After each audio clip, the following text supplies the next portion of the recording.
Brian Kelly met with the media today and basically shared something that a lot of people have been asking, but that a lot of people have been wondering.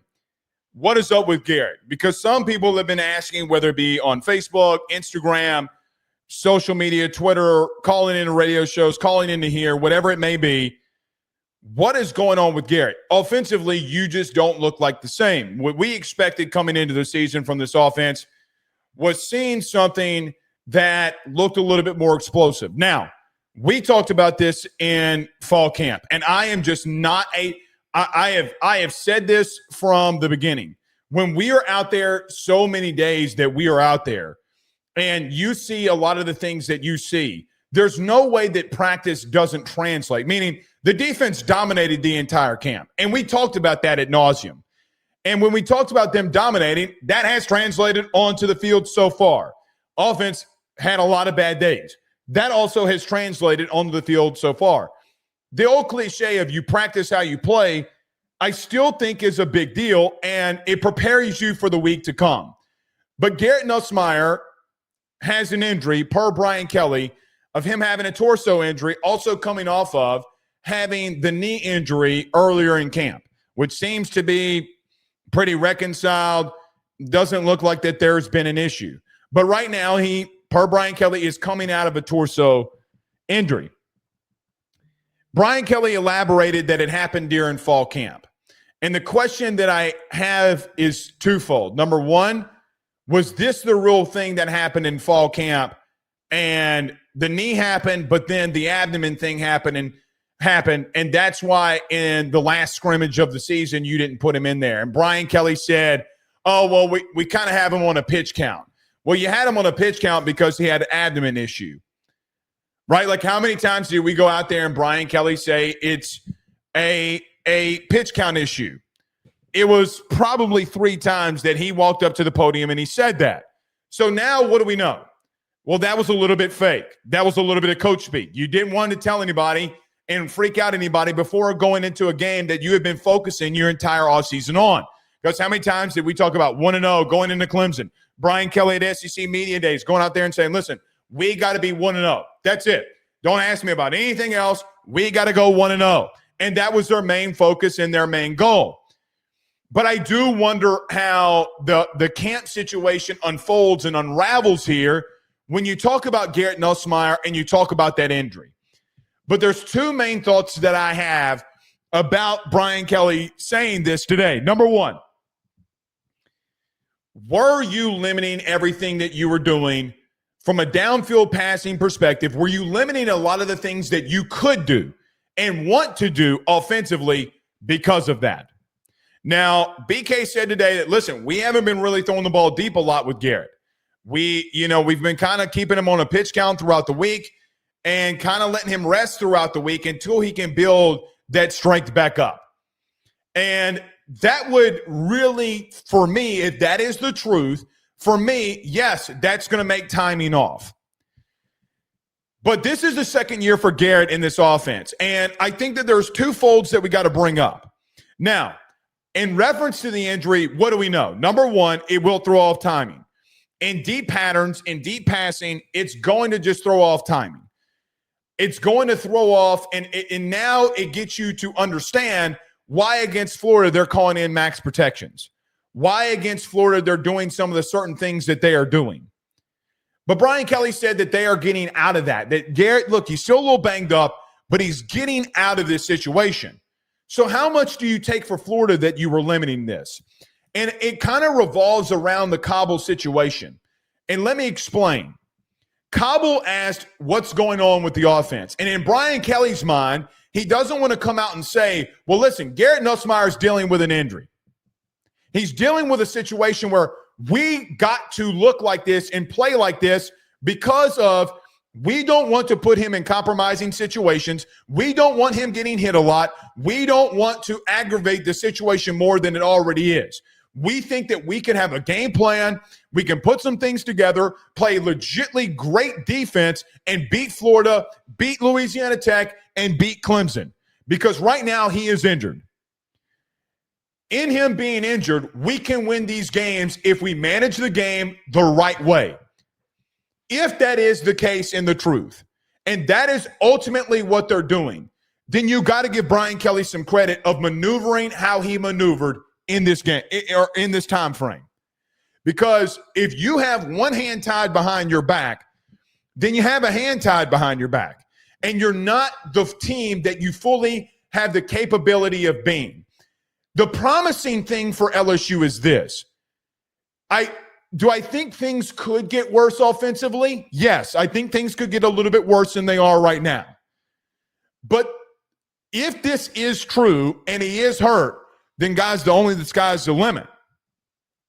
I tweeted this today. Listen, if you had one hand tied behind your back and you were still able to win games 17-10, you were able to win games 20-10. What happens when you can open this thing up and Garrett gets better and he's starting to get more to full strength? And even if nothing changes with him, meaning he doesn't change a damn thing from last season, and you just start throwing the ball all over the place. And listen, man, we got a defense where we can be risky. I don't think Brian Kelly is the kind of coach that wants to go out there every week and score 23 points. I don't think that he loves the offensive performance that you've been getting.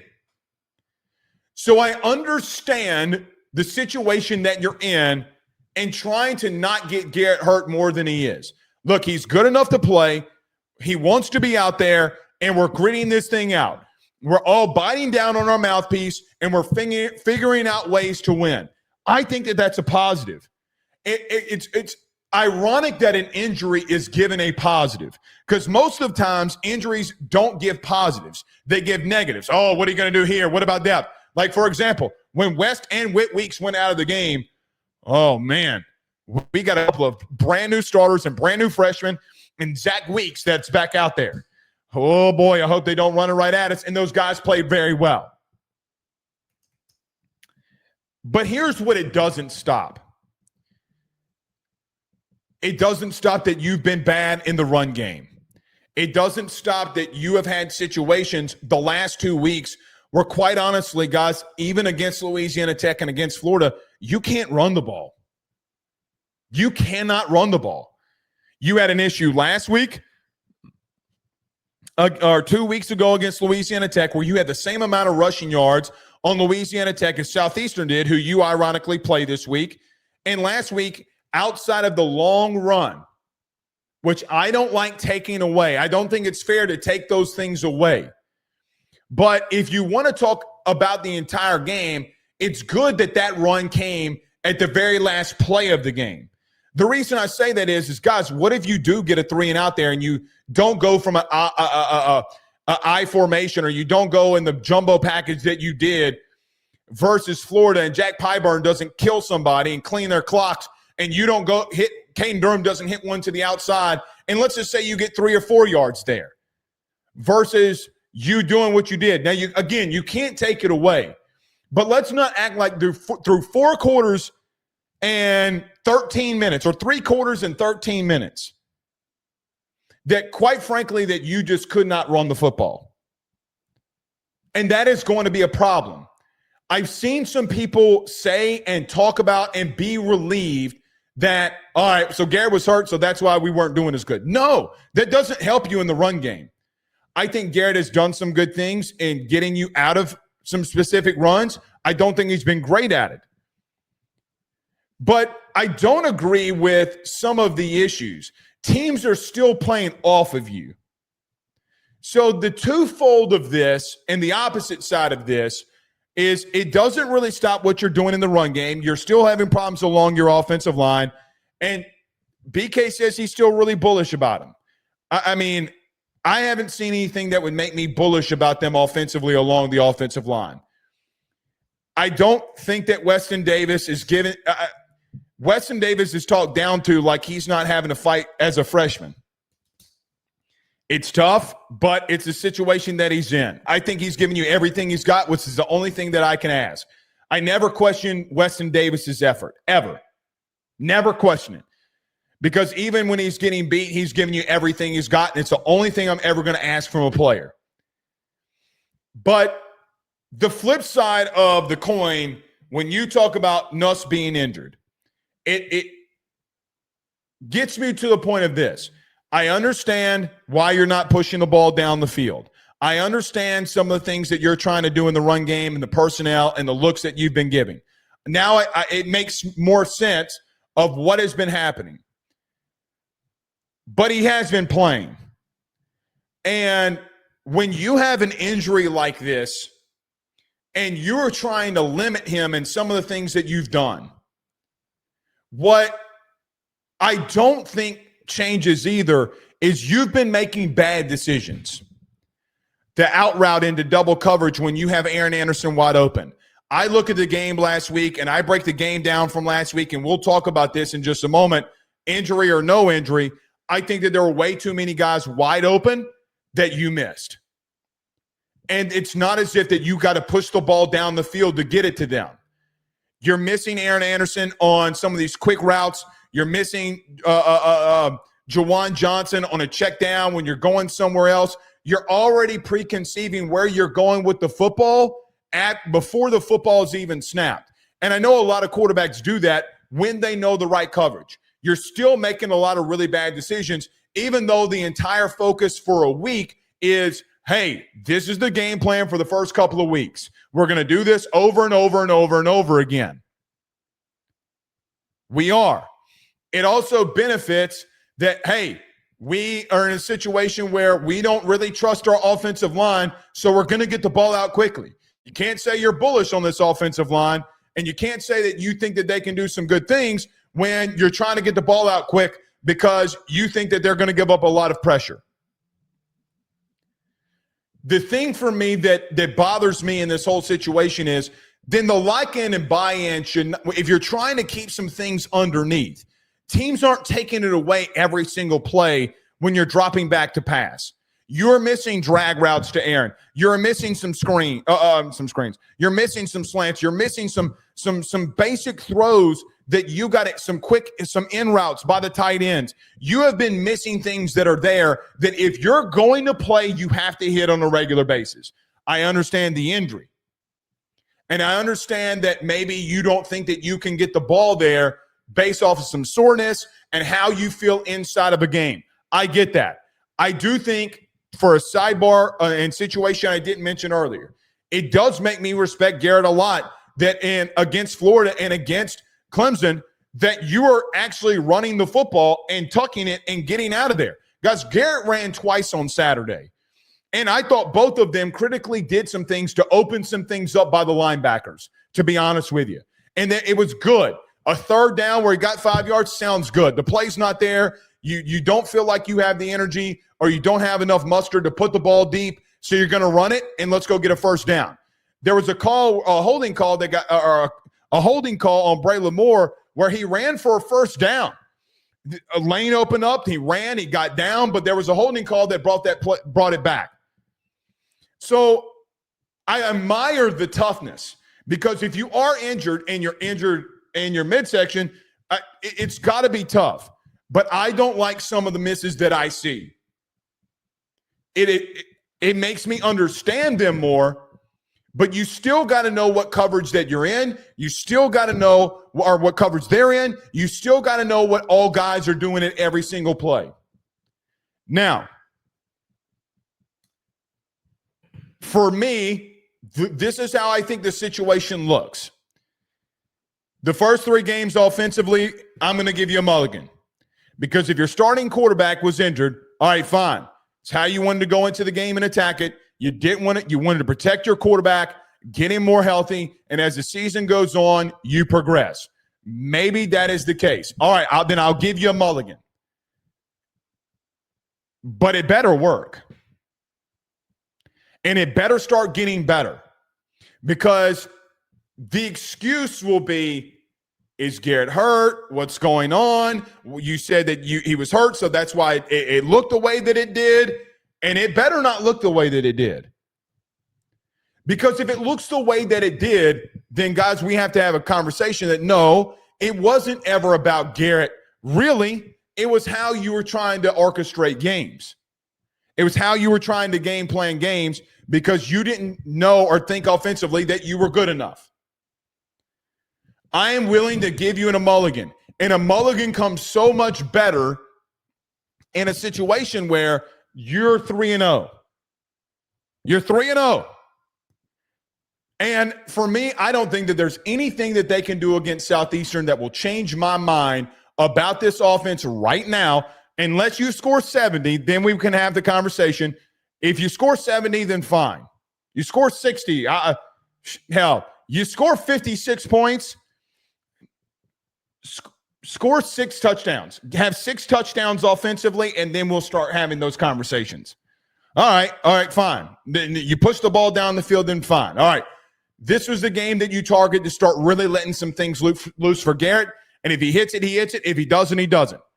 But you better open it up now. You opened it up last year, and I understand the offensive line that you've had. But you're going to have to take some of those sacks with this defense. You're going to have to be more aggressive. Brian Kelly brought up today, we got to get Chris Hilton involved. No shit. No shit. You got to get Barryon more involved down the field. No shit. You do. I understand the vertical throws. I get it. It makes me understand Louisiana Tech so much better now. But Brian Kelly said today that Garrett Nussmeier is finally kind of getting out of this thing. Well, if he's finally getting out of it, whether he plays against Southeastern or not, then, well, I'm ready to give you. I'm willing to give you a mulligan, but you got to be able to perform now because your defense can't keep doing this. Your defense cannot keep having to be on the field for 36, 37 minutes per week and them hold on every single week because offensively you can't do anything. I go back to the drive chart. I go back to the plays in the first half, and I'm like, that ain't got nothing. If he's able to play, that decision has nothing to do with an abdomen. That it's mental. So, do I think that he looks off? Do I think Garrett looks off? Yes. I think something has desperately looked like it's off, and I thought I was going crazy. Like, he's still throwing the ball deep. It's just a bad throw. All right. But the thing I come back to the most about this offense, now that we've seen them through 3 weeks, your quarterback was hurt. There's a lot that we can discuss. If it does work, if it doesn't work, if you see different things, you don't see different things. There's a lot of talking points that we can have in the next couple of weeks about what this offense may be. But there is the potential that is still there that you won 3 games against 2 really strong opponents with a hand tied behind your back. What is the upside of what this LSU football team in 2025 can be now? You might have the best defense in the country to date. You might have a top 5, top 10 defense in the country to date. I think right now you've shown that you might be the best defense in the country. But you might be a top 3, top 5, top 10 defense. And the potential is if Garrett, coming out of this injury, can find some passes down the field to Chris Hilton, can find some things downfield to Aaron Anderson, Barryon Brown, Xavion Thomas, Tradez Green, Bauer Sharp, and you're able to score more points, then, guys, the sky is the limit for you at that point based off of what we've seen from your defense. We know that we feel pretty confident that you have a national championship level defense. That's how we feel. But you're going to have to score more points, and you got to put more points on the board. You cannot walk out of any game from this point forward and the defense have the same amount of touchdowns that you do. If you're coming out of it, then that's one thing. We got to see if you are. The last point I'll make on the Nussmeier injury is this. I've seen a lot of people, and I'm sure there have been a lot of you in here today that have asked this question, and I hadn't even really looked at the chat. Well, Blake, why not start Michael Van Buren or play Michael Van Buren? It's a great question. I don't know. I think that you don't I think you have a situation where Garrett is healthy enough and wants to play, and he can play, and he wants to tough it out there for his team. All right, I admire that. From a coaching aspect, it's like, okay, well, Garrett can play, and he wants to play, and that's his decision. Good on him. And I'm assuming that Michael Van Buren wants to take a red shirt. I am purely speculating on that, but he was forced into action last year when he didn't need to be forced into action. He should have taken a red shirt. I get not wanting to do that to him and want to manage some situations. I completely get it. Completely get it. And those are two tough, really, opponents, and you couldn't separate against Louisiana Tech. But if things don't get better, and I am not saying to pull Nuss for Michael Van Buren. If he's hurt, then we got to let him rest until he can come back. You're like this week, do you even play him against Southeastern? I think that you need, personally, I think that you need all the live game reps that you can get. I think Garrett needs all the amount of reps that he can get. I think he does have to play against Southeastern because you got to take those reps to be better. I don't want him to play in some aspects, but I don't know his true health. I'm not sitting in that locker room. I'm not sitting in that coaching office with all of the determining factors and doctors around me to tell me what I should and shouldn't do. What I am is someone saying, I don't want a game against Southeastern, a meaningless game to dictate what the season will be. If he needs rest, then he needs rest. Brian Kelly says, though, listen, he's coming out of it. And if he's coming out of it, then let him play. Let him play. They got to figure something out offensively. They have to figure something out. You said that you were limited with a hand tied behind your back, and you couldn't run the football, and your biggest weakness was on full display, and you still won football games. Well, it's not on full display anymore. It's not on full display anymore. You better open that thing up like a hooker in prime time because, I mean, you got to go, man. You have a championship-level defense. You do. You have a defense that can lead you to the playoff and a national title. You keep scoring 13 points a game, you're not doing diddly. You're not. It's great to be 3-0. It's going to feel great to be 4-0 going into Ole Miss. But, guys, I know Alston Simmons has been what he's been, and I know that defense can go in there and really make hell for him. I get it. A&M's explosive. What is Alabama? What is Oklahoma? What are those situations? You got a Mulligan. You got to answer the bell against Southeastern. You got to answer the bell against Ole Miss, and you got to keep going. You got to keep going. It answers a lot of questions, and it's reassuring that you're able to win games when offensively you might be at your weakest. Because this might be the weakest that this offense is right now, knock on wood. Knock on wood, this is the weakest that you want your offense to be. But if it is, then great.